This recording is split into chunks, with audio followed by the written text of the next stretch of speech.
വീഡിയോയിൽ സ്വർണത്തിന്റെ വില അതിൽ നിന്ന് തന്നെ തുടങ്ങാം. സ്വർണത്തിന്റെ വില വീണ്ടും കൂടിക്കൊണ്ട് പോകുന്നൊരവസ്ഥയാണ്. അതിന് പ്രധാനപ്പെട്ട കാരണം ജപ്പാനും അമേരിക്കയും തമ്മിലുള്ള ആ ഒരു ഇടപാടാണ്. നമ്മൾ 2 ദിവസത്തെ ന്യൂസിന് മുമ്പേ നോക്കിയിട്ടുണ്ടായിരുന്നു. അപ്പൊ അതിനകത്ത് നമുക്ക് മനസ്സിലാക്കാൻ പറ്റിയത് അവർ തമ്മിലുള്ള ചർച്ച അത്ര രസകരമല്ലായിരുന്നു. അതായത് നെഗോസിയേഷൻ പ്രോപ്പറായിട്ട് നടന്നില്ല എന്നാണ് മനസ്സിലാക്കാൻ പറ്റിയത്. കാരണം അവരുടെ പ്രധാന പ്രശ്നം ഇലക്ട്രിക് വെഹിക്കിൾസ് ആണ്. അതാണ് ശരിക്കും അവരുടെ പ്രശ്നം. ഈ ഇലക്ട്രിക് വെഹിക്കിൾസ് എന്ന് പറഞ്ഞാൽ ഇലോൺ മസ്കിനെ ബാധിക്കുന്ന വിഷയമാണ് ഇതൊക്കെ. അപ്പൊ അതുകൊണ്ട് തന്നെയാണ് ഇതിനകത്ത് ഒരു നീക്കുപോക്ക് ഉണ്ടാക്കാൻ ഏറ്റവും പ്രയാസപ്പെടുന്നത്. കാരണം ഇലക്ട്രിക് വെഹിക്കിളിന് ഇവർ താരതമ്യേനെ താരിഫൊക്കെ കുറച്ച് കൊടുത്തു കഴിഞ്ഞാൽ അത് അമേരിക്കയുടെ ഉള്ളിലുള്ള ഇ വി കാർ എന്ന് പറയുമ്പോൾ ടെസ്ലയാണല്ലോ നമ്പർ 1. അപ്പം അവരാണ് ഏറ്റവും കൂടുതൽ അമേരിക്കയുടെ ഉള്ളിലുള്ള മാർക്കറ്റ് ക്യാപ്ചർ ചെയ്യണമെന്ന് വിചാരിച്ചിരിക്കുന്ന ആൾക്കാർ.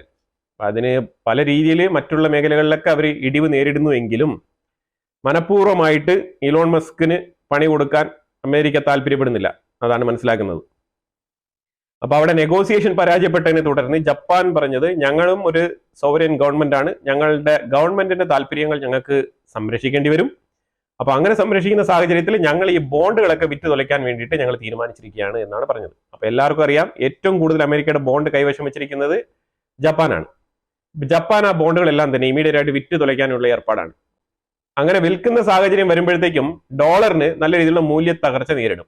അപ്പൊ അതുകൊണ്ടാണ് ഇപ്പം ഈ ഒരു ജപ്പാന്റെ ഈ ഒരു പ്രഖ്യാപനം വന്നതോടുകൂടി ആൾക്കാരെല്ലാം പാനിക്കായിട്ട് എല്ലാവരും തന്നെ ഇൻവെസ്റ്റ്മെന്റ് എല്ലാം ഗോൾഡിലേക്ക് മാറ്റിയിരിക്കുകയാണ്. ഗോൾഡിലേക്ക് മാറ്റുന്നു, ഇന്ത്യൻ മാർക്കറ്റിലേക്ക് വരുന്നു, പല വിവിധ മാർക്കറ്റുകളിലേക്കാണ് ഈ ഫണ്ടൊക്കെ പോകുന്നത്. അതിൽ ഏറ്റവും കൂടുതൽ ഇന്ത്യൻ മാർക്കറ്റിലേക്ക് വരുന്നതായിട്ടാണ് മനസ്സിലാക്കാൻ പറ്റുന്നത്. ഇന്ത്യയുടെ നിഫ്റ്റി ആയിക്കോട്ടെ, അതേപോലെ ഇൻഡെക്സ് ഫണ്ടുകൾ എല്ലാം തന്നെ നല്ല രീതിയിലുള്ള പോയിന്റ്സിലാണ് ക്ലോസ് ചെയ്തിരിക്കുന്നത്. അതിലുപരിയായിട്ട് സ്വർണം ഇന്ന് നല്ല രീതിയിലുള്ള പീക്കിലാണ് പോകുന്നത്. അപ്പൊ അതിന്റെ കാരണം ഒന്നാമത് അക്ഷയ തൃതീയ എന്ന് പറഞ്ഞിട്ട് ഈ ഇന്ത്യയിൽ സ്വർണം പർച്ചേസ് ചെയ്യുന്ന ഒരു സ്പെഷ്യൽ ഡേയും കൂടിയാണ്. അപ്പൊ സ്വർണ്ണ നിക്ഷേപത്തിൽ ആൾക്കാരുടെ താല്പര്യം വളരെ കൂടുതലായി വന്നതുകൊണ്ട് പ്ലസ് ഈ ഒരു അക്ഷയ തൃതീയ, അതേപോലെ ജപ്പാന്റെ ബോണ്ട് വിൽക്കുന്നതുമായിട്ട് ബന്ധപ്പെട്ട് ആഗോള വിപണിയിൽ ഉണ്ടായ ഡോളറിനെ തള്ളിക്കൊണ്ട് സ്വർണത്തിലേക്ക് ഇൻവെസ്റ്റ് ചെയ്യാനുണ്ടായ ആ ഒരു സാഹചര്യം, ഇതൊക്കെ കൊണ്ടാണ് സ്വർണ്ണ വില ഉയർന്നത്. അപ്പൊ സ്വർണത്തിന്റെ വില എന്താണെന്ന് നമ്മൾ നോക്കിക്കഴിഞ്ഞാൽ ഏതാണ്ട് 10 ഗ്രാം സ്വർണം നമ്മൾ മേടിക്കണം എന്നുണ്ടെങ്കിൽ 24 ക്യാരറ്റിന് 98,480 രൂപയും 22 ക്യാരറ്റ് ആഭരണ തങ്കത്തിന് 90,210 രൂപയും. ഇതാണ് നിലവിൽ ഇപ്പോഴത്തെ വില. അപ്പൊ അതായത് 1 ഗ്രാം സ്വർണത്തിന് 9,000 ചില്ലുവാനും രൂപയാണ്. അത് ഇപ്പോൾ ഏതെങ്കിലും 1 ഗ്രാം നിങ്ങൾ ഈ പണിക്കൂലി ഇതെല്ലാം കൂടെ ചേർത്ത് മേടിക്കണം എന്നുണ്ടെങ്കിൽ 10,000-ന് മുകളിൽ പോകും. അതാണ്. അപ്പൊ 10 ഗ്രാം സ്വർണം മേടിക്കണം എന്നുണ്ടെങ്കിൽ 1,00,000-ന് മുകളിലാവും പൈസ. അതാണ് നമ്മൾ മനസ്സിലാക്കേണ്ടത്. അപ്പൊ അങ്ങനെ നോക്കുമ്പോൾ ഒരു പവന് ഒരു 75,000-76,000 രൂപയ്ക്കകത്ത് ഒരു പവൻ നിങ്ങൾക്ക് മേടിക്കാൻ പറ്റും. 80,000 രൂപ കൊണ്ടുപോയി കഴിഞ്ഞാൽ 1 പവൻ സ്വർണം നിങ്ങൾക്ക് സ്വന്തമാക്കാം. 22 ക്യാരറ്റ് സ്വർണത്തിന് വരും ദിവസങ്ങളിൽ 790 മുതൽ 800 രൂപ വരെ ഉയർന്നേക്കാം. JD വാൻസ് ഇന്ത്യയിൽ ഉണ്ടായിരുന്നു. അപ്പൊ ഇന്ത്യ സന്ദർശനം പൂർത്തിയാക്കി പുള്ളി സൗദി അറേബ്യയിലേക്ക് പോവാണ്. ഇന്ത്യയുമായിട്ട് trade agreement, bilateral trade agreement, അതായത് ഇതൊരു ഫ്രണ്ട്ലി വിസിറ്റ് ആയിരുന്നു. ലാസ്റ്റ് മൊമെന്റിലാണ് ഇതൊരു ട്രേഡ് വിസിറ്റ് ആയിട്ട് കൺസിഡർ ചെയ്യപ്പെട്ടത്. അപ്പൊ അങ്ങനെ ട്രേഡുമായിട്ട് ബന്ധപ്പെട്ട് വലിയ തോതിലുള്ള ചർച്ചകളൊന്നും നടന്നില്ല. ബൈലേറ്ററൽ ട്രേഡില് പ്രാഥമികമായിട്ട് ഒരു ഫ്രെയിം വർക്ക് ചെയ്തിട്ടുണ്ട്. ആ ഫ്രെയിം വർക്കിൽ $500 ബില്യൺ വർത്ത് വരുന്ന ട്രേഡ്, ഫ്രീ ട്രേഡുമായിട്ട് മുന്നോട്ട് പോകാനുള്ള ചില നിർദ്ദേശങ്ങൾ വെച്ചിട്ടുണ്ട്. അമേരിക്കൻ കമേഴ്ഷ്യൽ ഡിപ്പാർട്ട്മെന്റുമായിട്ട് അത് ചർച്ച നടത്തി തീരുമാനത്തിൽ എത്തിക്കുന്നതായിരിക്കും. അപ്പൊ ഏതായാലും പ്രാഥമികമായിട്ട് ഇതിന് ഒരു തുടക്കം കുറിച്ചിട്ടുണ്ട്. 2 രാജ്യങ്ങൾ, അതായത് ചൈനയും റഷ്യയും. Russia India rouble trade already തന്നെ പണ്ട് തൊട്ടേ നടന്നുകൊണ്ടിരിക്കുകയാണ്. അതൊരു സൈഡിൽ, അത് സൈലന്റ് ആയിട്ട്, അതിനെ ആരും വലുതായിട്ട് ഫോക്കസ് ചെയ്ത് ഇങ്ങനെ കാണിക്കുന്നില്ല. അതായത് ബ്രിക്സ്, ഡോളറൈസേഷൻ, ബ്രിക്സ് കറൻസി എന്നൊക്കെ പറഞ്ഞാലും അതിലൊക്കെ ഉപരിയായിട്ട് ഇന്ത്യയും റഷ്യയും, ഇന്ത്യയാണ് ആദ്യം റഷ്യയുമായിട്ട് ഈ ഒരു ട്രേഡ് ചെയ്തു വെച്ചത്. അത് ഇന്ത്യ തന്നെയാണ് അതിന് തുടക്കം കുറിച്ചത്. അതിലുപരിയായിട്ട് ഇപ്പൊ ചൈനയും കൂടെ അതേ മാർഗത്തിലാണ്. ചൈനീസ് കറൻസി യുവാനും റൂബിളും തമ്മിലുള്ള ട്രേഡിംഗ് ഇപ്പൊ നടന്നുകൊണ്ടിരിക്കുകയാണ്. അപ്പൊ അതുകൊണ്ട് സംഭവിക്കുന്ന പറഞ്ഞാല് ഡോളറിനെ മൊത്തത്തിൽ തന്നെ ഈ 2 രാജ്യങ്ങളും ഡയറക്റ്റ് ആയിട്ട് ഡോളറിനെ എതിർത്തുകൊണ്ട് റഷ്യയും ചൈനയും, ഇൻഡയറക്റ്റ് ആയിട്ട് ഇന്ത്യയും, ഇതെല്ലാം തന്നെ ഒരു പരിധി വരെ ഡോളറിനെ കോണറൈസ് ചെയ്തിട്ടുണ്ട് ചില മേഖലകളിൽ. ചൈന ടോട്ടലി ഡോളറിനെ അവോയ്ഡ് ചെയ്യാൻ ശ്രമിക്കുന്നുണ്ട്. റഷ്യ ഓൾറെഡി ഡോളറിന് പുറത്താണ്. ഇന്ത്യ ഭാഗികമായിട്ട് പല രാജ്യങ്ങളുമായിട്ട്, ഇന്ത്യക്ക് ഇപ്പൊ UAE-യുമായിട്ട് ഓൺ കറൻസിയിൽ ദിർഹംസ് റുപ്പീസിൽ ട്രേഡ് ഉണ്ട്. സൗദിയുമായിട്ട് റിയാൽ റുപ്പീസിൽ ട്രേഡ് ഉണ്ട്. അതേപോലെ തന്നെ റഷ്യയുമായിട്ട് റൂബിൾ റുപ്പീസിൽ ട്രേഡ് ഉണ്ട്. ഇതേപോലെ ഇന്ത്യ പല തൊട്ടടുത്ത് കിടക്കുന്ന അയൽ രാജ്യങ്ങളുമായിട്ടും ഇതേ ട്രേഡ് മെത്തേഡ് കൊണ്ടുപോകുന്നുണ്ട്. ഇന്ത്യയുടെ പോളിസി അമേരിക്കക്കെതിരെ ഡോളറൈസേഷൻ എന്നുള്ള ഒരു കപ്പാസിറ്റി അല്ല. അത് ഇന്ത്യൻ എക്കണോമിയെ ബൂസ്റ്റ് ചെയ്യുന്നതിന്റെ ഭാഗമായിട്ട്, ഇന്ത്യൻ കറൻസി സ്ട്രെങ്തൻ ചെയ്യുന്നതിന്റെ ഭാഗമായിട്ടാണ് ഇന്ത്യ ഇത് ചെയ്യുന്നത്. അതാണ് ഇന്ത്യയുടെ നിലപാട്. പക്ഷേ ഇത് ഇൻഡയറക്റ്റ് ആയിട്ട് ഒബ്വിയസ്ലി ഡോളറിനെ ഇത് ബാധിക്കും. അതാണ് നമ്മൾ ഇതിനകത്ത് മനസ്സിലാക്കുന്നത്. ക്ലൗസ് കേവാബ് എന്ന് പറയുന്ന ഈ വ്യക്തി വേൾഡ് എക്കണോമിക് ഫോറത്തിന്റെ ചെയർമാനാണ്. അപ്പൊ ഈ ഒരു വ്യക്തിക്കെതിരെ ആരോപണം എന്ന് പറഞ്ഞാൽ ഇയാള് പോസ്റ്റിലിരുന്ന കാലഘട്ടത്തിൽ, പ്രത്യേകിച്ചും കഴിഞ്ഞ 12 വർഷമായിട്ട് വേൾഡ് എക്കണോമിക് ഫോറം ഒരു രീതിയിലുള്ള ഓർഡിനറി പീപ്പിളിന് വേണ്ടിയിട്ടുള്ള ഒരു പദ്ധതിയും തയ്യാറാക്കിയിട്ടില്ല, ഒരു രീതിയിലുള്ള പദ്ധതികളും നടപ്പാക്കിയിട്ടില്ല എന്നാണ് ഇയാൾക്കെതിരെ വരുന്ന ആരോപണം. ഈ ചെയർമാൻഷിപ്പ് കൊള്ളൂല, അതുകൊണ്ട് ഇയാളെ എടുത്തു മാറ്റിയിരിക്കുകയാണ്. ഇതിനകത്ത് നമുക്ക് പറയാനുള്ളത് സാങ്ഷൻസ്, സാങ്ഷൻസ്, സാങ്ഷൻസ്. എവിടെ തിരിഞ്ഞാലും സാങ്ഷൻസ്. അമേരിക്കയുടെ കയ്യിലുള്ള ഏകം ആയുധമായിട്ട് അവർ എവിടെ വേണമെങ്കിലും എടുത്ത് ഉപയോഗിക്കുന്നത് സാങ്ഷൻസ് ആണ്. പക്ഷെ ഈ സാങ്ഷൻസ് പറഞ്ഞാൽ അനോണിമസ് ആയിട്ട് കാറ്റസ്ട്രോഫിക് ആയിട്ടുള്ള ഒരു എക്കണോമിക് ക്രൈസിസ് ഉണ്ടാക്കാനാണ് ഈ ഒരു സാങ്ഷൻസ് സഹായിക്കുക. എവിടെ തിരിഞ്ഞാലും സാങ്ഷൻ. ഇറാന് സാങ്ഷൻ, റഷ്യക്ക് സാങ്ഷൻസ്, ചൈനയ്ക്ക് സാങ്ഷൻസ്, ഇന്ത്യയിലെ പല കമ്പനികൾക്കും സാങ്ഷൻസ്, എവിടെ പോയാലും സാങ്ഷൻ. എന്തിനാണ് ഈ സാങ്ഷൻ? പൊതുവിൽ സാങ്ഷൻസ് എന്ന് കേൾക്കുമ്പോൾ ഓക്കെ, ഇവിടെ നമ്മൾ നിരോധനം ഏർപ്പെടുത്തിയിരിക്കുന്നു, ഇതൊക്കെ കേൾക്കാൻ കൊള്ളാം. പക്ഷേ ഈ സാങ്ഷൻസ് എന്ന് പറയുന്നത് ഒരു യൂസ്ലെസ് ആയിട്ടുള്ള പരിപാടിയാണ്. കാരണം അവരെന്ത് ചെയ്യും, വേറൊരു കമ്പനി രജിസ്റ്റർ ചെയ്ത്, ഒരു എണ്ണ കമ്പനിക്ക് അമേരിക്ക സാങ്ഷൻസ് കൊടുക്കുന്നു, അവരെന്ത് ചെയ്യും, അവർ ഉടനെ തന്നെ രജിസ്ട്രേഷൻ പേരും എല്ലാം മാറ്റിയിട്ട് അവർ വേറൊരു കമ്പനിയുടെ കീഴിൽ അവർ രജിസ്റ്റർ ചെയ്യും. അപ്പൊ അവർ പറയും ഇത് ഇന്ന കമ്പനിയുടെ, പിന്നെ ഇത് ഇന്ന കമ്പനിയുടെ ടാങ്കറാണ്, കഴിഞ്ഞ കാര്യം.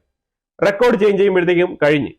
അതിപ്പോ ഒരു കമ്പനി കറപ്റ്റഡ് ആണ്, ആ കമ്പനി അടച്ചു പൂട്ടി, പിന്നെ എന്ത് ചെയ്യണം, അത് തുറക്കണമെങ്കിൽ അതിന്റെ ഓണർഷിപ്പ് ചേഞ്ച് ചെയ്യണം. അപ്പൊ പുതിയ ഓണറാണ്, പുതിയ കമ്പനിയാണ്, അങ്ങനെ വരും. അപ്പൊ ഇത് വളരെ സാധാരണ സിമ്പിൾ ആയിട്ടുള്ള അണ്ടർസ്റ്റാൻഡിംഗ് ആണ്. അപ്പൊ അതുകൊണ്ട് പണ്ടത്തെ പോലെ ഇപ്പോൾ സാങ്ഷൻസ് എന്നൊക്കെ പറഞ്ഞു കഴിഞ്ഞാൽ ആരും ഇങ്ങനെ വെറുതെ അങ്ങ് നോക്കിയിരിക്കത്തില്ല, അവരടുത്ത വഴി നോക്കി പൊയ്ക്കൊണ്ടിരിക്കും. ഇറാന്റെ മേളിൽ എത്രയോ സാങ്ഷൻസ്. ഇറാൻ എന്നിട്ട് എണ്ണ വിൽക്കാതെയാണ് ഇരിക്കുന്നത്, അവർ നടുക്കടലിൽ കൊണ്ടിട്ട് ഇത് ഷിപ്മെന്റ് ചെയ്തുകൊണ്ടല്ലേ ഇരിക്കുന്നത്. അപ്പൊ ഇത് തന്നെയാണ് നമ്മൾ മനസ്സിലാക്കേണ്ടത്. ഞാൻ ഒരു ചെറിയ എക്സാമ്പിൾ പറയാം. റഷ്യയുടെ മേളിൽ ഇമീഡിയറ്റ് ആയിട്ട് സാങ്ഷൻസ് കൊണ്ടുവരാണ്. റഷ്യൻ എണ്ണ ഇന്ത്യക്ക് വരുന്നു, ഇന്ത്യയിൽ വന്നിട്ട് വീണ്ടും അത് തിരിച്ച് യൂറോപ്പിലേക്ക് പോകുന്നു. എന്താണ് സാങ്ഷൻസ്? പിന്നെ സാങ്ഷൻസിന്റെ റീസൺ എന്താണ്? സാങ്ഷന്റെ റീസൺ എന്ന് പറഞ്ഞു കഴിഞ്ഞാൽ എക്കോണമി കൊളാപ്സ് ചെയ്യുക. എക്കോണമി കൊളാപ്സ് ചെയ്യാൻ കഴിഞ്ഞോ? കഴിഞ്ഞിട്ടില്ല. അതാണ് നമ്മൾ ഇതിനകത്ത് മനസ്സിലാക്കേണ്ടത്. അവർ എണ്ണ സുഖമായിട്ട് ഇന്ത്യക്ക് വിറ്റു, ഇന്ത്യ റിഫൈൻ ചെയ്ത് തിരിച്ച് വീണ്ടും യൂറോപ്പിലേക്ക് തന്നെ അയച്ചു. അത്രയേ ഉള്ളൂ, വളഞ്ഞു മൂക്ക് പിടുത്തം. ഇതിനകത്ത് എന്താണ് സാങ്ഷൻസ് കൊണ്ട് ഇവർ നേടിയ നേട്ടം? ഇന്ത്യക്ക് കുറച്ച് നേട്ടം ഉണ്ടായി, അത് സത്യസന്ധമായിട്ടുള്ള കാര്യമാണ്. ഇതുപോലെ തന്നെ സാങ്ഷൻസ് വരുമ്പോൾ ഓരോ രാജ്യങ്ങളും അതിനെ പല രീതിയിൽ ഡൈവേർട്ട് ചെയ്ത് ഇത് through that, this through that, that through this എന്നുള്ള രീതിയിൽ അവർ ആ ഫോർമുലായിട്ട് അങ്ങ് മുന്നോട്ട് പോകും. ഒരു രീതിയിലുള്ള ട്രേഡ് നടക്കത്തില്ല. അപ്പൊ അതൊരു പ്രാക്ടിക്കൽ ആയിട്ടുള്ള ഒരു പ്രവൃത്തിയല്ല. ഇതിന് വേറൊരു ബദൽ മാർഗം കണ്ടെത്തണം, അതാണ് വേണ്ടത്. നമ്മൾ പണ്ടേ ഈ വിഷയത്തെക്കുറിച്ച് നമ്മൾ സൂചിപ്പിച്ചിട്ടുണ്ട്. അതായത് പ്ലാസ്റ്റിക് വേസ്റ്റ് ഈ പറയുന്ന അളവുകളെല്ലാം തന്നെ മെട്രിക് ടണ്ണിലാണ് ഞാൻ കാണിക്കുന്നത്. മെട്രിക് ടൺ എന്ന് പറഞ്ഞാൽ ഏതാണ്ട് 3 ലക്ഷം മെട്രിക് ടണ്ണിലധികം ഫിലിപ്പൈൻസിലാണ് ഏറ്റവും നമ്പർ 1 പ്ലാസ്റ്റിക് വേസ്റ്റ് ഉള്ളത്, ഫിലിപ്പൈൻസിൽ. അത് കഴിഞ്ഞാൽ പല രാജ്യങ്ങളിലുണ്ട്, ഇന്ത്യയിലുണ്ട്. ഇന്ത്യയിൽ 1,26,000 എന്നുള്ള നിലയിൽ ഇത് പ്ലാസ്റ്റിക് വേസ്റ്റ് ഉണ്ട്.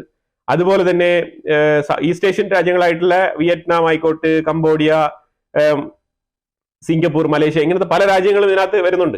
പക്ഷെ ഇതിനകത്ത് ചൈനയിൽ 70,000 ആണ്. അവരാണ് ഏറ്റവും കൂടുതൽ പ്ലാസ്റ്റിക് മാനുഫാക്ചറിങ് ചെയ്യുന്ന ആൾക്കാർ.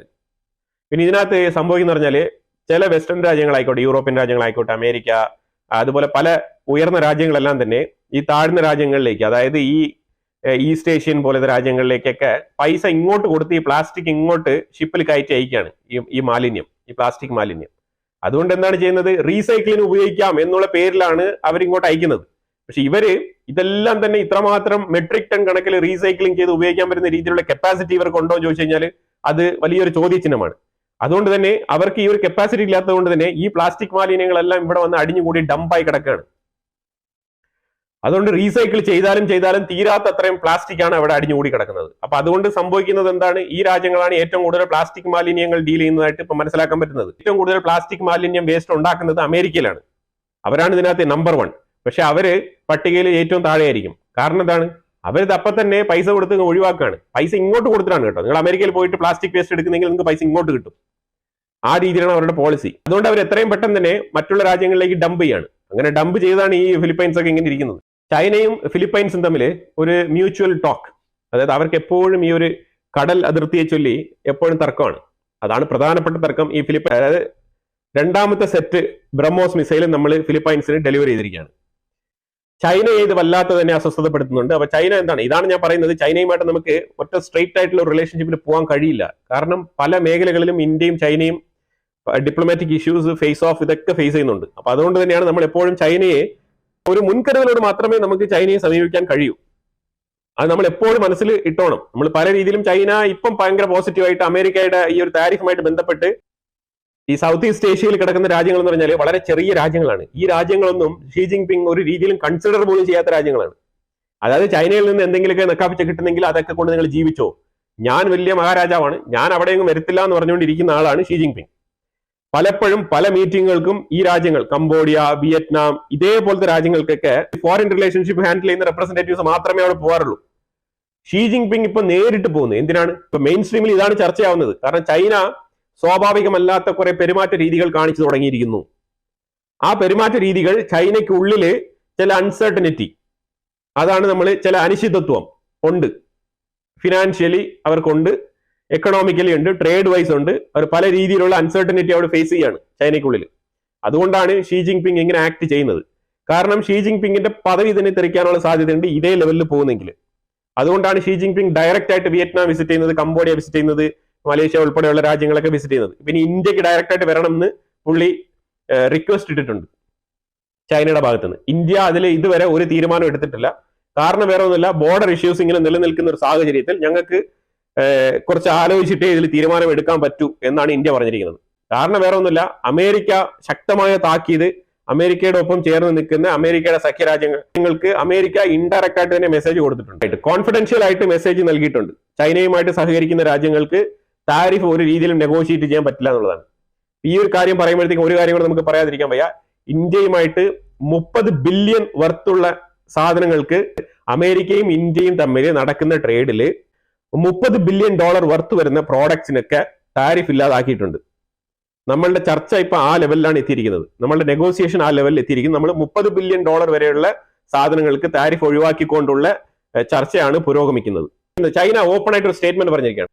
അമേരിക്കയുമായിട്ട് സഹകരിക്കുന്ന രാജ്യങ്ങൾക്ക് ഞങ്ങൾ 125% താരിഫ് ഇടും എന്നാണ് പറഞ്ഞിരിക്കുന്നത്. അമേരിക്കയ്ക്കല്ല കേട്ടോ, അമേരിക്കയുമായിട്ട് സഹകരിക്കുന്ന രാജ്യങ്ങൾക്ക്. അമേരിക്കയുമായിട്ട് നിങ്ങൾ സഹകരിച്ചു കഴിഞ്ഞാൽ indirectly you are telling you are against China. China ആർക്കായാലും അമേരിക്കയുമായിട്ട് സഹകരിച്ചു പോകുന്ന ആൾക്കാർക്കൊക്കെ താരിഫ് 120 to 125% താരിഫ് ഇടും എന്നാണ് പറഞ്ഞിരിക്കുന്നത്. ഇത് എന്തിനെയാണ് സൂചിപ്പിക്കുന്നത്? അതായത് ഇത് എന്തിനെയാണ് സൂചിപ്പിക്കുന്നത് പറഞ്ഞാൽ ഇത് ചൈനയുടെ ഉള്ളിൽ നടക്കുന്ന അൺസർട്ടനിറ്റിയാണ് ഇതിനകത്ത് പുറത്തെടുത്ത് വരുന്നത്. നമ്മൾ പലപ്പോഴും പറഞ്ഞിട്ടുണ്ട്, ചൈനയ്ക്കും പ്രശ്നമാണ്, അമേരിക്കയ്ക്കും പ്രശ്നമാണ്. പക്ഷെ അമേരിക്കയ്ക്ക് കുറച്ചുകൂടെ ബെറ്റർ ആയിട്ട് ഇതിനകത്ത് തിരിച്ചു വരാൻ കഴിയും. പക്ഷെ ചൈനയ്ക്ക് ഒരു തകർച്ച വന്നു കഴിഞ്ഞാൽ തിരിച്ചു വരൽ ഭയങ്കര ബുദ്ധിമുട്ടായിരിക്കും. അതാണ് ഇതിനകത്ത് നമ്മൾ ഏറ്റവും കൂടുതൽ മനസ്സിലാക്കേണ്ട കാര്യം. ഇനിയിപ്പം അമേരിക്ക എന്താണ് എയിം ചെയ്യുന്നത് പറഞ്ഞാൽ, ഷോർട്ട് ടൈമിൽ നമുക്ക് നോക്കുമ്പോൾ അമേരിക്കയുടെ ഉള്ളിൽ തകർച്ച നേരിടുന്നതായിട്ട് നമുക്ക് മനസ്സിലാക്കാൻ പറ്റും. പക്ഷേ അത് ഷോർട്ട് ടൈം മാത്രമാണ്. പക്ഷെ ചൈനയ്ക്കുള്ളിൽ നമ്മൾ നോക്കിക്കഴിഞ്ഞാൽ ഇപ്പൊ ചൈനയ്ക്ക് വലിയ പ്രശ്നമില്ലാത്ത രീതിയിലുള്ള ഒരു പ്രതീതിയാണ് ചൈന സ്വമേധയാ സൃഷ്ടിച്ചുകൊണ്ടിരിക്കുന്നത്. പക്ഷെ ശരിക്കും അങ്ങനെയല്ല. ശരിക്കും ചൈനയ്ക്കുള്ളിൽ നല്ല രീതിയിലുള്ള അൺസർട്ടനിറ്റി ഉണ്ട്. അതുകൊണ്ടാണ് അവർ ഈ പ്രോഡക്റ്റുകളൊക്കെ എടുത്ത് 100 രൂപയുടെ പ്രോഡക്റ്റ് 20 രൂപയ്ക്ക് കിട്ടും, ഐഫോണിന്റെ വില 10 രൂപയാണ് എന്നുള്ള രീതിയിലൊക്കെ അവർ പല പ്രൊപ്പഗൻഡ വീഡിയോസ് ഒക്കെ പുറത്തിറക്കുന്നത്. അതിന്റെ അർത്ഥം ചൈന ഉള്ളില് ഇൻസൈഡ് ഭയങ്കര വീക്ക് ആണെന്നാണ്. അതാണ് നമ്മൾ സൈക്കോളജിക്കലി മനസ്സിലാക്കേണ്ടത്. കാരണം പ്രൊപ്പഗൻഡ വീഡിയോ വരുന്നത് എന്തുകൊണ്ടാണ്? ഈ പ്രോഡക്റ്റിനെ വീക്കൻ ചെയ്യാൻ വേണ്ടിയിട്ട്, അമേരിക്കൻ ബ്രാൻഡിനെ വീക്കൻ ചെയ്ത് കഴിഞ്ഞാൽ എല്ലാ കാലത്തേക്കും ഈ ബ്രാൻഡഡ് ആയിട്ടുള്ള അഡിഡാസ്, DNG, ഷനൽ ഇതേപോലത്തെ ബ്രാൻഡഡ് പ്രോഡക്റ്റ് എല്ലാം ഇവർ 10 രൂപയ്ക്ക് എല്ലാ കാലം കൊടുക്കുമോ ചൈന? ഒരിക്കലും പറ്റത്തില്ല. ഈ 10 രൂപ എന്നൊക്കെ ഞാൻ പറയുന്നത് $10 കേട്ടോ.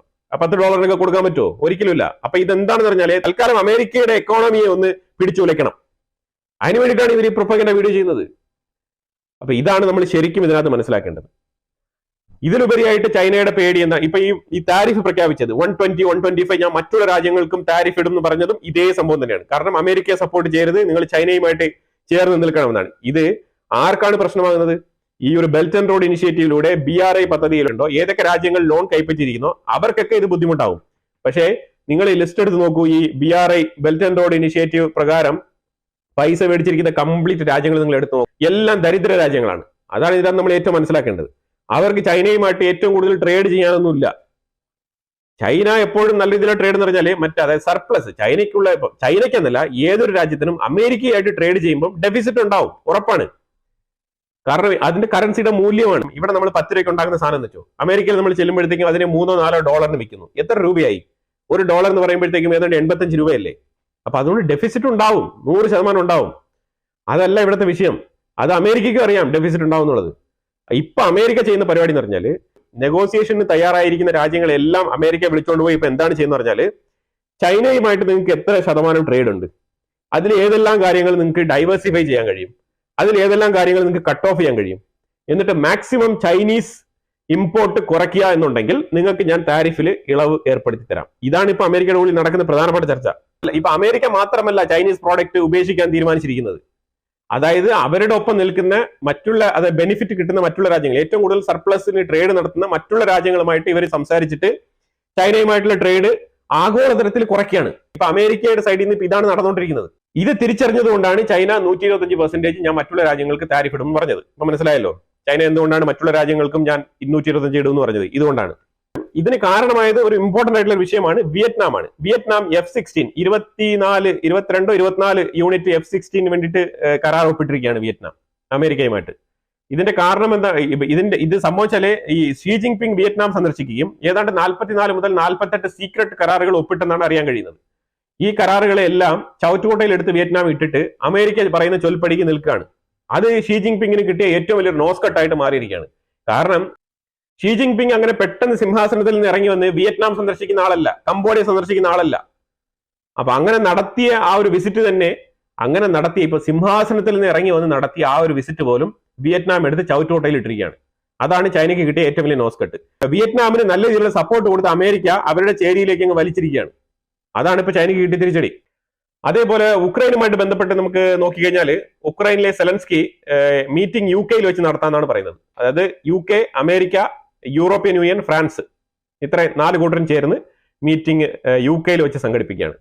അതായത് പറയുന്നത് വെച്ചാൽ 30 ദിവസത്തെ സീസ് ഫയർ ആണ് പ്രധാനമായിട്ട് ഉക്രൈനും യൂറോപ്യൻ യൂണിയനൊക്കെ ചേർന്ന് ചോദിക്കുന്നത്. അപ്പൊ ഇതിനകത്ത് റഷ്യക്ക് 30 ദിവസത്തെ സീസ് ഫയറിൽ താല്പര്യമില്ല. റഷ്യ പറയുന്നത് ഒറ്റ ട്രിപ്പില് ഈ യുദ്ധം അങ്ങ് നിർത്തുക, ഇനി 15 ദിവസം, 20 ദിവസം, 30 ദിവസം ഈ സീസ് ഫയർ അങ്ങനെ നമ്മൾ കൊണ്ടുപോകാൻ താല്പര്യപ്പെടുന്നില്ല, അങ്ങനെയാണ് പറഞ്ഞിരിക്കുന്നത്.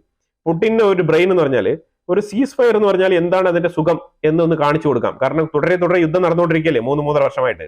അപ്പൊ അതുകൊണ്ട് ഈസ്റ്ററുമായിട്ട് ബന്ധപ്പെട്ട് ഒരു 3 ദിവസം യുദ്ധം നിർത്തിക്കൊടുത്തു. അങ്ങനെ സ്വമേധ നിർത്തിക്കൊടുത്തപ്പോഴത്തേക്കും യുദ്ധം നിന്ന് കഴിഞ്ഞാൽ എങ്ങനെ ഉണ്ടാവും എന്നുള്ള ഒരു സാഹചര്യം ഇപ്പൊ പൊതുവിൽ അവർക്ക് മനസ്സിലായി.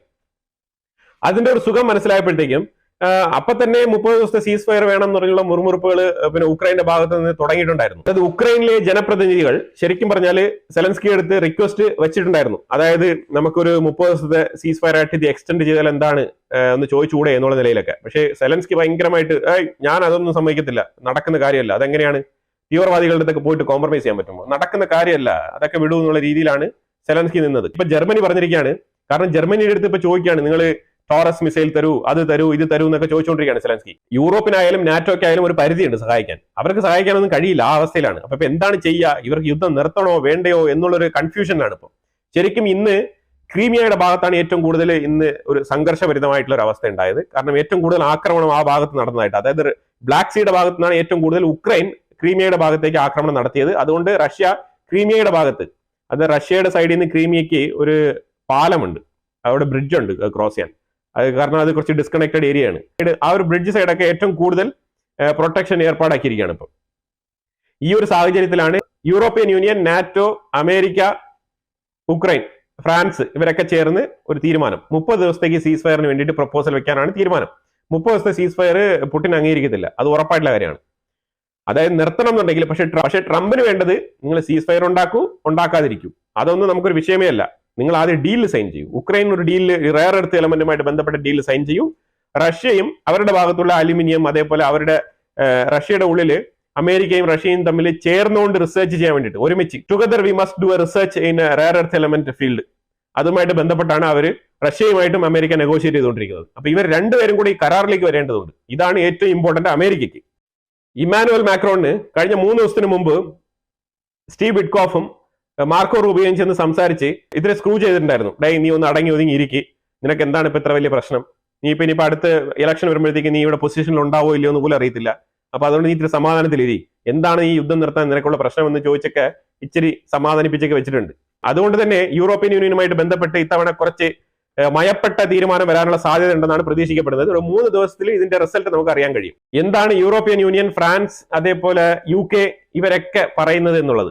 ഇന്ത്യക്ക് ഏറ്റവും വലിയ ചാലഞ്ച് എന്ന് പറഞ്ഞാൽ ഇപ്പൊ ഇന്ത്യയുമായിട്ട് നെഗോസിയേഷൻ ചെയ്യുമ്പോഴത്തേക്കും ഇന്ത്യക്കും ഇതേ പ്രഷർ തന്നെയാണ് അമേരിക്ക തരുന്നത്. അതായത് ബാക്കിയുള്ള വിഷയങ്ങൾ ഞാൻ പറഞ്ഞല്ലോ, 30 ബില്യണോളം നമുക്ക് നെഗോഷിയേറ്റ് ചെയ്യാൻ കഴിഞ്ഞു. പക്ഷേ 30 ബില്യൺ അല്ല നമ്മൾ ചെയ്യുന്ന ട്രേഡ്. അപ്പൊ ഇനിയും എത്രയോ, അപ്പൊ ഇതിലും വലുതാണ് നമ്മൾ ചെയ്യുന്ന ട്രേഡ്, ഇതിലും ഇരട്ടിയാണ് നമ്മൾ ചെയ്യുന്ന ട്രേഡ്. അപ്പൊ അതുകൊണ്ട് എന്താണ് ചെയ്യുന്നത് പറഞ്ഞാൽ അമേരിക്ക പറഞ്ഞിരിക്കുന്നത് ചൈനയുമായിട്ടുള്ള കംപ്ലീറ്റ് ട്രേഡും ഒന്ന് വെട്ടിക്കുറയ്ക്കണം, ഏതൊക്കെ മേഖലകളിൽ കുറയ്ക്കാൻ പറ്റുമോ അതെല്ലാം കുറയ്ക്കണം എന്നാണ് പറയുന്നത്. അതുകൊണ്ടാണ് ഷീ ജിൻപിങ്ങിന് ഇന്ത്യയിലേക്ക് വരാനുള്ള ഒരു പെർമിഷൻ ചോദിച്ചിട്ട് നമ്മൾ ഇതുവരെ കൊടുക്കാത്തത്. നമ്മൾ ബിസി എന്ന് പറഞ്ഞാണ് നമ്മൾ നീട്ടിക്കൊണ്ട് പോകുന്നത്. ചൈനയ്ക്ക് മനസ്സിലാവും എന്താണ് ബിസി എന്നുള്ളത്. അപ്പൊ ഇത് നമ്മൾ നോക്കുമ്പോഴത്തേക്കും നമുക്ക് 2-3 ക്രിട്ടിക്കൽ ഏരിയാസ് ഉണ്ട്. അതിലൊന്ന് API, അതായത് ആക്റ്റീവ് ഫാർമസ്യൂട്ടിക്കൽ ഇൻഗ്രീഡിയന്റ്. അത് നമുക്ക് വളരെ ഇമ്പോർട്ടന്റ് ആണ്. അത് ഏറ്റവും കൂടുതൽ ചൈനയിൽ നിന്നാണ് വന്നുകൊണ്ടിരിക്കുന്നത്. കാരണം നമ്മുടെ ഫാർമസി ഇൻഡസ്ട്രി എന്ന് പറഞ്ഞാൽ എത്ര വലുതാണെന്ന് നമുക്ക് പറഞ്ഞ് മനസ്സിലാക്കാൻ പറ്റത്തില്ല. അപ്പൊ അതിന് വളരെ അനിവാര്യമായിട്ടാണ് അവിടുത്തെ ആക്റ്റീവ് ഇൻഗ്രീഡിയന്റ് നമ്മൾ മേടിച്ചുകൊണ്ടിരിക്കുന്നത്. അപ്പൊ അത് നിർത്താൻ പറ്റത്തില്ല. അത് വേണമെങ്കിൽ നമുക്ക് അമേരിക്കയെ പറഞ്ഞ് മനസ്സിലാക്കിപ്പിക്കാം, ഇത് ശരിക്കും ഫാർമസ്യൂട്ടിക്കൽ മേഖലയാണ്, അത് ക്രിട്ടിക്കൽ എലമെന്റ് ആണ്, അതുകൊണ്ട് അത് മേടിച്ചില്ല എന്നുണ്ടെങ്കിൽ പണി കിട്ടും, അമേരിക്കയ്ക്ക് ഉൾപ്പെടെ നമുക്ക് മരുന്ന് സപ്ലൈ ചെയ്യുന്നതിൽ തടസ്സം നേരിടേണ്ടി വരും. അപ്പൊ അത് ഒന്ന് പറഞ്ഞ് മനസ്സിലാക്കണം അമേരിക്കയെ. അതിലുപരിയായിട്ട് ഈ ക്രിട്ടിക്കൽ എലമെന്റ്, ഈ AP ഇൻഗ്രീഡിയൻസ് നമ്മൾ വേറെ ഏതെങ്കിലും രാജ്യത്ത് നിന്ന് പോസിബിൾ ആണോ നോക്കണം. റെയർ എർത്ത് എലമെന്റ് എന്ന് പറഞ്ഞിട്ട് ചൈന ഇങ്ങനെ ഡോമിനേറ്റ് ചെയ്തിരിക്കുന്നതിന്റെ ഒരു വിഷയം എന്ന് പറഞ്ഞാൽ ഈ എലമെന്റ് വേറെ എവിടെയും കിട്ടാത്തതുകൊണ്ടല്ല, ഇത് എല്ലാ സ്ഥലത്തും അവൈലബിൾ ആണ്. ഇപ്പൊ സ്വർണ്ണമായാലും നമുക്ക് എടുത്ത് നമ്മൾ ഇതെല്ലാം ഫിൽട്ടർ ചെയ്ത് ഇതിനൊരു പ്രോസസ്സാണ്, ഇതൊരു ലോങ് പ്രോസസ്സാണ്. ഇത് പ്രോസസ് ചെയ്ത് കൊണ്ടുവരുമ്പോഴത്തേക്ക് ഉണ്ടാകുന്ന ഒരു എക്സ്പെൻസസ് വളരെ വലുതാണ്. അതുപോലെ തന്നെ ഒരു എക്കോ ഫ്രണ്ട്ലി ആയിട്ടുള്ള പ്രോസസ് അല്ല, അതും കൂടി നമ്മൾ നോക്കണം. ഒരുപാട് കാർബൺ എമിഷൻ ഉണ്ടാവും. അപ്പൊ ഇത് എല്ലാ രാജ്യങ്ങളും ഈ പരിപാടി തുടങ്ങി കഴിഞ്ഞാൽ ശരിക്കും പറഞ്ഞാൽ ഭൂമി നശിച്ച് നാരായണക്കൽ എടുക്കും എന്നുള്ളത് 100% ഉറപ്പുള്ള കാര്യമാണ്. അപ്പൊ ഇതെന്തായാലും ചൈന ഇപ്പൊ ചെയ്തുകൊണ്ടിരിക്കുന്ന പ്രവൃത്തി എന്ന് പറഞ്ഞാല് അവര് ഇതിങ്ങനെ കുഴിച്ചെടുത്ത് അവർ ഈ ഒരു പ്രവൃത്തി വളരെ എഫക്റ്റീവ് ആയിട്ട് ചെയ്തുകൊണ്ടിരിക്കുകയാണ്. അപ്പൊ അവർക്ക് ഇപ്പൊ ഫെസിലിറ്റീസ് ഉണ്ട്. അവർക്ക് ഈ ഫെസിലിറ്റീസ് ഉള്ളത് കൊണ്ട് തന്നെ അവർക്ക് എളുപ്പത്തിൽ ഇത് പെട്ടെന്ന് ഫിൽട്ടർ ചെയ്ത് എടുക്കാൻ കഴിയുന്നു, ഇത് പ്യൂരിഫൈ ചെയ്ത് എടുക്കാൻ കഴിയുന്നുള്ളതാണ്. ഏതൊരു രാജ്യത്തിന് സാധിക്കും. അവരുടെ രാജ്യത്തുള്ള മണ്ണ് വാരിയിട്ട് ചെയ്ത് കഴിഞ്ഞാൽ അതിൽ തന്നെ പല സാധനങ്ങളും തിരിഞ്ഞു വരും. അപ്പൊ അതൊരു ലോങ് പ്രോസസ് ആണ്. അപ്പൊ അത് അച്ചീവ് ചെയ്യാൻ കുറച്ച് ടൈം എടുക്കും. ചൈന കുറച്ച് അഡ്വാൻസ്ഡ് ആയിട്ട് ആ മേഖലയിൽ മുന്നോട്ട് പോയി കഴിഞ്ഞു. അതാണ് ചൈനയ്ക്ക് ഉണ്ടാകുന്ന നേട്ടവും മറ്റുള്ള രാജ്യങ്ങൾക്ക് ഉണ്ടാകുന്ന ഒരു ഡിലേയും ഇതിലാണ് കിടക്കുന്നത്. അപ്പൊ അതുകൊണ്ട് ഇത് ആർക്കും നേടാൻ പറ്റത്തില്ല എന്നുള്ളതല്ല, ഈ റെയർ എർത്ത് എലമെന്റ്സ് എടുക്കാനുള്ള കപ്പാസിറ്റി ആർജിച്ചു കഴിഞ്ഞാൽ ഏത് രാജ്യത്തിനും ഇത് ചെയ്യാവുന്ന പരിപാടിയാണ്, അല്ലാതെ ചെയ്യാൻ പറ്റാത്തൊരു സംഗതിയല്ല. അതാണ് നമ്മൾ ഇതിനകത്ത് മനസ്സിലാക്കേണ്ടത്. തൽക്കാലം ഈ ഇൻഗ്രീഡിയൻസ് ഒക്കെ നമുക്ക് ഓസ്ട്രേലിയയും കുറച്ച് സപ്ലൈ ചെയ്യുന്നുണ്ട്. പക്ഷെ എന്നിരുന്നാലും ചൈന ഒരു നിർണായക പങ്ക് വഹിക്കുന്നുണ്ട് ഈ ഒരു മേഖലയിൽ. അതേപോലെ മിഷനറീസ്, ഇപ്പൊ നമ്മൾ വിഴിഞ്ഞം പോർട്ട് നമ്മൾ പണിതായിരുന്നു, എവിടെ നിന്നാണ് അവർ ക്രെയിൻ കൊണ്ടുവന്നത്? ചൈനയിൽ നിന്നാണ്. അതാണ് നമ്മൾ മനസ്സിലാക്കേണ്ടത്. ഇതേപോലെ പല മിഷനറീസും, പല ഹൈ ലെവൽ ആയിട്ടുള്ള ഹൈ എൻഡഡ് മിഷനറീസും നമ്മൾ ചൈനയിൽ നിന്നാണ് ഇറക്കുമതി ചെയ്യുന്നത്. നമ്മൾ മാത്രമല്ല, ലോകത്ത് പല രാജ്യങ്ങളും ചൈനയിൽ നിന്നാണ് ഇറക്കുമതി ചെയ്യുന്നത്. ഈ ഒരു മിഷനറീസ് ഐറ്റത്തിലൊക്കെ നമുക്ക് ചൈനയെ ഡിപ്പെൻഡ് ചെയ്ത് നിൽക്കേണ്ട ഒരു സാഹചര്യമാണ് ഇപ്പൊ നിലവിലുള്ളത്. ഇതൊക്കെയാണ് നമ്മൾ മനസ്സിലാക്കേണ്ടത്. ഇനിയിപ്പോ വരാൻ പോകുന്ന കാര്യങ്ങൾ എന്ന് പറഞ്ഞാൽ ഈ പ്രതിസന്ധി ഇങ്ങനെ രൂക്ഷമായി പൊയ്ക്കൊണ്ടിരുന്നു കഴിഞ്ഞാൽ IT ഇൻഡസ്ട്രി മൊത്തത്തിൽ തകരാനുള്ള സാധ്യതയുണ്ട്. IT ഇൻഡസ്ട്രി തകർന്നു കഴിഞ്ഞാൽ സംഭവിക്കാൻ പോകുന്നത് TCS ഉൾപ്പെടെ, വിപ്രോ ഉൾപ്പെടെ പല മുൻനിര IT കമ്പനികളും മിനിമം 5000 മുതൽ 10000 എംപ്ലോയീസിനെ ലേ ഓഫ് ചെയ്യും എന്നുള്ളത് 100% ഉറപ്പുള്ള കാര്യമാണ്. ഇത് പ്രിവെന്റ് ചെയ്ത് മുന്നോട്ട് പോകണമെന്നുണ്ടെങ്കിൽ നിങ്ങൾ സെൽഫായിട്ട് നിങ്ങളുടെ എഫിഷ്യൻസി വർദ്ധിപ്പിക്കുക, നിങ്ങൾ സെൽഫായിട്ട് നിങ്ങൾ തന്നെ ഒരു പ്രോഡക്റ്റ് ആയിട്ട് മാറുക. അതാണ് ചെയ്യേണ്ടത്. നിങ്ങൾ സെൽഫ് പ്രോഡക്റ്റ് ആയിട്ട് എങ്ങനെയാണ് മാറുക എന്നുള്ള പ്രോഡക്റ്റ് നിങ്ങൾ തന്നെയാണ് ഒരു പ്രോഡക്റ്റ്. ഞാൻ പലപ്പോഴും പറഞ്ഞിട്ടുണ്ട് മണി ഒരു പ്രോഡക്റ്റ് ആയിട്ട് കാണുക എന്നുള്ളത്. അതേപോലെ തന്നെ നിങ്ങളെ തന്നെ നിങ്ങളൊരു പ്രോഡക്റ്റ് ആയിട്ട് കാണുക. അങ്ങനെ നിങ്ങൾക്ക് പ്ലേസ് ചെയ്യാൻ പറ്റി കഴിഞ്ഞാൽ നിങ്ങൾക്ക് വരും ദിവസങ്ങളിൽ ഇല്ലെങ്കിൽ വരും കാലഘട്ടങ്ങളിൽ നിങ്ങളെ തന്നെ ഒരു ബ്രാൻഡ് ആയിട്ട് നിങ്ങൾക്ക് മുന്നോട്ട് കൊണ്ടുപോകാൻ കഴിയും. അപ്പൊ എങ്ങനെയാണ് സെൽഫ് ബ്രാൻഡ് ആയിട്ട് മാറുക എന്നുള്ളതിനെ കുറിച്ചുള്ള വീഡിയോസ് എല്ലാം നമ്മളുടെ, ഞാൻ പറഞ്ഞു കഴിഞ്ഞാൽ ഇപ്പോൾ ഉടനെ നാളെ ഇടുന്നില്ല, കാരണം നമ്മൾ ഡെയിലി ന്യൂസ് നമ്മൾ നോക്കുന്നുണ്ട്. നമുക്ക് വീക്ക്ലി 1 or 2, 3 വീഡിയോസ്, അങ്ങനെ ഒരു സ്പെഷ്യൽ മേഖലയിൽ നമുക്കൊരു സ്പെഷ്യൽ എപ്പിസോഡ്, ഞാൻ എപ്പോഴും പറയാറുണ്ട്, സബ്ജക്റ്റീവ് അനാലിസിസ് എന്ന് പറഞ്ഞ ആ ഒരു എപ്പിസോഡിലൂടെ നമ്മൾ അതുപോലത്തെ വീഡിയോകളൊക്കെ ചെയ്തിടുന്നതായിരിക്കും. ഇപ്പൊ ജപ്പാൻ തന്നെ ഇപ്പൊ ആ ഒരു ബോണ്ട് എല്ലാം വിറ്റ് തുലച്ചാലും, ചൈനയുടെ കയ്യിലുള്ള ആ ബോണ്ട് വിറ്റ് തുലച്ചാലും, അമേരിക്ക ഒരു 6 to 1 year അതിനകത്ത് റിക്കവർ ചെയ്യും, ഉറപ്പാണ്. കാരണം അമേരിക്കൻ ബോണ്ട് മാർക്കറ്റ് എന്ന് പറഞ്ഞാൽ വളരെ ട്രസ്റ്റഡ് ആയിട്ടുള്ള ബോണ്ട് മാർക്കറ്റ് ആണ്. Never ever defaulted. അമേരിക്കയുടെ ട്രഷറി ആ ഒരു ട്രസ്റ്റ് ബോണ്ട് മാർക്കറ്റിൽ നമ്പർ 1 ആണ്. 4.36% ആണ് ഇപ്പം അമേരിക്കൻ ബോണ്ടിന്റെ ഇൻട്രസ്റ്റ് ഉയർന്ന് ഇരിക്കുന്നത്. US-ന്റെ ട്രഷറി ബോണ്ട് ആണെന്നുണ്ടെങ്കിൽ വളരെ ഡിമാൻഡ് ഉള്ള ഒരു പ്രോഡക്റ്റ് ആണ്. അത് മേടിക്കാൻ ഒരുപാട് ആൾക്കാരുണ്ട്. ഫോർ എക്സാമ്പിൾ നമ്മുടെ ഇന്ത്യയുടെ GDP എത്ര? 4 ട്രില്യൺ ആണെന്ന് വെച്ചോ. ഫോർ എക്സാമ്പിൾ 4 ട്രില്യൺ ആണെന്ന് വെച്ചോ. അമേരിക്കയുടെ ഒറ്റ കമ്പനി, നിങ്ങൾ ഒരു കമ്പനി എടുത്താൽ മതി, ഒരു ആപ്പിളിന്റെ തന്നെ നിങ്ങൾ എടുത്ത് നോക്കി കഴിഞ്ഞാൽ ആപ്പിൾ തന്നെ ഏതാണ്ട് 4 ട്രില്യൺ എബോ വരും. ഇതേപോലെ എത്ര കമ്പനികൾ. അതുകൊണ്ട് തന്നെ അമേരിക്കയുടെ ഉള്ളിൽ ഈ ബോണ്ടൊക്കെ മേടിക്കാൻ ആൾക്കാരുണ്ട്. ഒറ്റയ്ക്ക് ഈ ഒരു ഷോർട്ട് ടൈമിൽ ഒരു 1 ഇയർലി ഒരു ബുദ്ധിമുട്ടുണ്ടാവും. ഈ 1 ഇയറിലുള്ള ബുദ്ധിമുട്ട് ഈ നിലവിലുള്ള ഗവൺമെന്റിൽ, ഇപ്പൊ ട്രംപ് ഗവൺമെന്റ്, ഈ ട്രംപ് അഡ്മിനിസ്ട്രേഷന് നല്ല തിരിച്ചടി കിട്ടും ഈ 1 ഇയറിൽ. കാരണം തുടരെ ഇപ്പൊ ഇത് ഒരു വിഷയമല്ല, പല വിഷയങ്ങൾ ഇതിന്റെ പുറകിൽ കിടപ്പുണ്ട്. കാരണം ഒരു സൈഡിൽ യുദ്ധങ്ങൾ നടക്കുന്നു, ഒരു സൈഡിൽ എക്കണോമിക് ട്രേഡ് വാർ നടക്കുന്നു, ഒരു സൈഡിൽ താരിഫ് ഇംപ്ലിമെന്റ് ചെയ്യുന്നു. എല്ലാം കൂടെ ഒരു അവിയൽ പരുവത്തിലായതുകൊണ്ട് അമേരിക്കയുടെ ഉള്ളിൽ ജനങ്ങൾക്ക് ഇതിനൊരു കൺഫ്യൂഷൻ ഉണ്ട്. പക്ഷേ ലോങ് റണ്ണിൽ നോക്കിക്കഴിഞ്ഞാൽ അമേരിക്ക ഇത് സർവൈവ് ചെയ്ത് തരണം ചെയ്ത് മുന്നോട്ട് വരും. പക്ഷേ അതിന് കുറച്ച് ടൈം എടുക്കും. അതാണ് നമ്മൾ ഇതിനകത്ത് മനസ്സിലാക്കേണ്ടത്. പക്ഷേ അതേ സമയം കൊണ്ട് ചൈന ഇതേ ലെവലിൽ പോവാണെന്നുണ്ടെങ്കിൽ, മറ്റുള്ള രാജ്യങ്ങൾക്കും കൂടെ താരിഫ് എന്ന് പറഞ്ഞുകൊണ്ട് വരികയാണെന്നുണ്ടെങ്കിൽ ചൈന തകർന്നടിയും. അത് 100% ഉറപ്പുള്ള കാര്യമാണ്. കാരണം അമേരിക്ക അതിനുള്ള പണി തുടങ്ങിയിട്ടുണ്ട്. കാരണം ഈ നെഗോഷിയേറ്റ് ചെയ്യാൻ പോകുന്ന രാജ്യങ്ങൾക്കെല്ലാം അവർ വെക്കുന്ന ആദ്യത്തെ കണ്ടീഷൻ തന്നെ ചൈനയുമായിട്ടുള്ള ട്രേഡ് കുറയ്ക്കണമെന്നാണ്. അതാണ് ഇപ്പൊ നിലവിൽ സംഭവിച്ചുകൊണ്ടിരിക്കുന്ന വിഷയങ്ങൾ. അപ്പൊ ഇതാണ് ചൈനയ്ക്കെതിരെ അമേരിക്ക ഒരുക്കുന്ന കെണി. അഭിപ്രായങ്ങൾ കമന്റ് ബോക്സിൽ രേഖപ്പെടുത്തുക. കൂടുതൽ വിഷയങ്ങളുമായിട്ട് അടുത്ത വീഡിയോയിൽ വരാം. Thank you so much.